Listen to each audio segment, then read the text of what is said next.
Hey everyone, and welcome back. Hope you're having a great day so far. So in today's video, I'm going to be going over 10 different changes that could possibly happen to Social Security, SSI, and SSDI either later on this year or possibly in 2024. Now, before we get into the list for today's video, if you wouldn't mind helping me out real quickly by just giving this video a like, that just helps out with the good old YouTube algorithm, and also consider subscribing to my channel if you have not already. Okay, so the first change that we are going to see to Social Security in 2024 is a higher COLA. Now, this is the cost of living adjustment. This is something that happens on a guaranteed basis each and every year. So for 2023, for example, everyone receiving Social Security benefits did receive an 8.7% cost of living adjustment and 8.7% bump in their pay. Now, as the Motley Fool points out, with January's 0.9% rise, the CPIW now stands at 293.565. That's already enough to generate a 0.6% COLA in 2024, even if there's no further inflation at all over the next 6 to 8 months. And if the CPIW continues to gain ground in the months to come, as it has in many years in the past, then it'll set the stage for a healthier COLA at the beginning of next year. So as they point out here, even if inflation doesn't continue to go up, there should be some type of COLA for 2024, even if it's a small one. However, I definitely expect the cost of living adjustment for 2024 to be right around 4%, which isn't as much as 8.7%, but still 4% will certainly be better than nothing. Not to mention, a lower COLA in 2024 would actually be a pretty good thing, because that would mean that inflation would finally be under control, and obviously we don't want an 8.7% cost of living adjustment every single year, because that would mean that prices were just continuing to go out of control. Now, the second change that we may possibly be seeing in 2024 is that recipients of SSI may actually no longer have benefit reductions from receiving in-kind support and maintenance. So every single year, people who receive SSI benefits have to report any type of support they receive, whether it's food, rent, or anything like that. Those rules have been in place since Congress established the SSI program in 1972 and placed it under Social Security's purview. That could mean bigger payments for some of the nearly 800,000 people whose SSI benefits are reduced by as much as a third because they get help from friends or relatives to pay for basic needs. But the SSA now proposes omitting food from the in-kind calculation and, by extension, from its definition of income. So according to AARP, the new rule would amend Social Security's treatment of in-kind support and maintenance, or ISM. As currently defined, ISM is food or shelter costs fully or partially covered for you by someone other than a spouse you live with. The SSA considers this a form of income, and income is a key factor in determining eligibility and payment levels for SSI. Of the more than 7.3 million people who received SSI in January 2022, 793,000, about 1 in 9, had a share of their benefits docked because of in-kind support and maintenance, according to SSA data cited in the proposal. The main reduction was $207 a month, although the bulk of that likely stems from SSI recipients getting help with shelter costs such as rent, mortgage payments, property taxes, and utilities rather than from food bills. Now, the third change to the Social Security program that could possibly take place later on this year or possibly next year, this one might actually be a long shot, but recipients of Social Security could receive a boost in their payments by $200 per month. Now, in a proposal by Bernie Sanders, which is actually now a bill called the Social Security Expansion Act, they're calling for recipients of Social Security to receive a boost in their payments on a monthly basis of $200. This would be a boost of $2,400 on a yearly basis.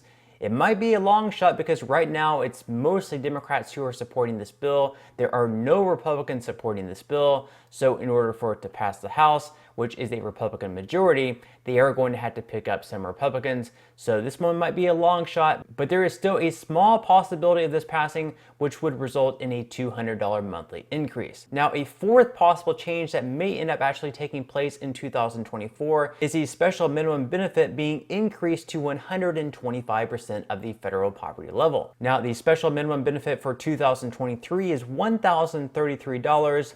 Now, if this were to pass and they were to bump this up to 125% of the federal poverty level, this would bring payments up to $1,518 on a monthly basis, which would be an increase of right around $500. We've seen this in numerous proposals. This is also something that Joe Biden has said that he wants to do, but again, they would need to get bipartisan support in order for something like this to pass. And for example, in Bernie Sanders' bill with Elizabeth Warren, they actually proposed that the special minimum benefit be indexed to 125% of the federal poverty level. And also there's a bill by John Larson, and that would also seek to raise the minimum benefit. In addition to that change, another proposal that some lawmakers are having is to raise the benefits for those who are over the age of 80 by right around 5%. And right now, according to CNBC, there is a 53% support for that. Democrats support it by 56% and Republicans support it by 53%. So it is pretty bipartisan. And Joe Biden actually proposed that the PIA should grow by 1% annually from the ages of 78 through 82 until a 5% cumulative increase ends up being realized. So therefore, with the benefits increasing as we grow older, that's obviously going to help us out a good bit. Now, the sixth change that we might see happen either later on this year or possibly in 2024, as far as Social Security goes, is changing the way in which the COLA is calculated. Now, right now we use what's called the CPIW method. That's the Consumer Price Index for urban wage earners and clerical workers. This might actually get changed over to what's called the CPIE method, which is the Consumer Price Index for the elderly. Now, the reason that many advocates are saying that we should switch the method in which we calculate the COLA over to the CPIE is they say that it better reflects the things that seniors pay for, such as medical expenses. And they say that over the last 20 years or so, using the CPIE method, they would have actually seen a much greater increase than what they have been using the CPIW method. Now, I would warn against this because over the last 5 years, the two numbers have actually been much more similar, and in certain years, the CPIW has actually been higher. So if we had switched over to the CPIE, for example, there would have been certain years where the COLAs would have actually been lower because we used CPIE instead of CPIW. So this may actually not be a great thing, but it is a possible change that we might see take place in the next couple of years. In addition to that, another change that we might see take place in 2024 is raising the Social Security payroll tax cap. Now, right now, you only pay taxes on the first $160,200 that you earn as an employee. So even if you earn $1 billion per year, you're only going to be paying the 6.2% Social Security payroll tax if you're an employee, or 12.4% if you're self-employed on the first $160,200 that you earn. Any income earned above that amount, you don't pay any taxes on as far as Social Security payroll tax goes. Now, of course, you do pay federal income tax and possibly state tax on the income above $160,200, but you don't pay into the Social Security payroll tax. So they're looking to possibly lift that number to people who earn over $250,000 per year. So money that you earn between $160,200 and $250,000, you would not pay any taxes on.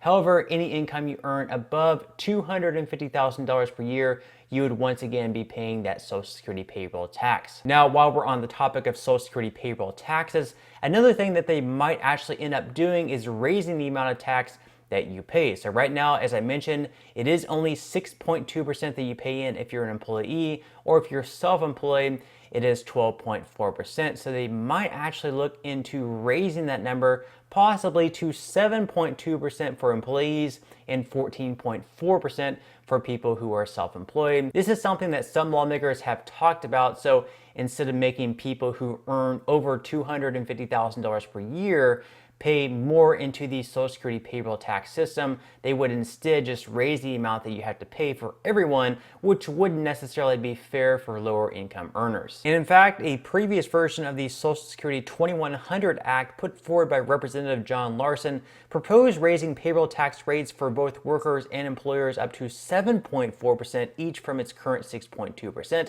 That change would have been phased in gradually over more than 20 years, and this would cost just 50 cents more per week for the average worker who earns $50,000 according to the proposal. So of course that's a real possibility as well. Now the ninth possible change to Social Security benefits in 2024 is that the highest earners may actually see a benefit reduction. So in 2023, if you are retiring at the full retirement age, the maximum that you can receive is $3,627 per month. Now if you wait to claim these benefits all the way until the age of 70, you can receive even more at $4,555. Now, some lawmakers have actually proposed that we make it so the max benefit is actually less, because they're saying that the people who are eligible for this amount may not actually need this much money because they may have other retirement funds, such as an IRA or a good amount of savings. So perhaps they should have a lower benefit. That way we can actually extend the solvency of the program and perhaps pay out to people who earn less money. And finally, the last change that may end up possibly happening either later on this year or in 2024 is that we may see the full retirement age lifted from the age of 67 all the way up to the age of 70. Now, we don't know who all will be impacted by this. Most likely people who are close to the full retirement age will not be impacted by this. It probably will be the younger generations. I'm not really sure what's going to happen in the end, but there is also a bipartisan proposal kind of behind closed doors between Senator Bill Cassidy and Angus King, and they're also talking about raising the full retirement age up to the age of 70, as well as having some type of sovereign wealth fund. So we'll just have to wait and see, but that is another possible change that we may see happen either later this year or possibly in 2024. But those are the 10 changes that we may possibly see take place within the next year or so. Let me know in the comment section below if you would like to see any of these changes take place. Which of these changes would you like to not see take place? Let me know what your thoughts are, but that's all I have for today's video. Again, I would greatly appreciate if you could give this video a like. Consider subscribing to my channel if you have not already, and I will see you in the next video.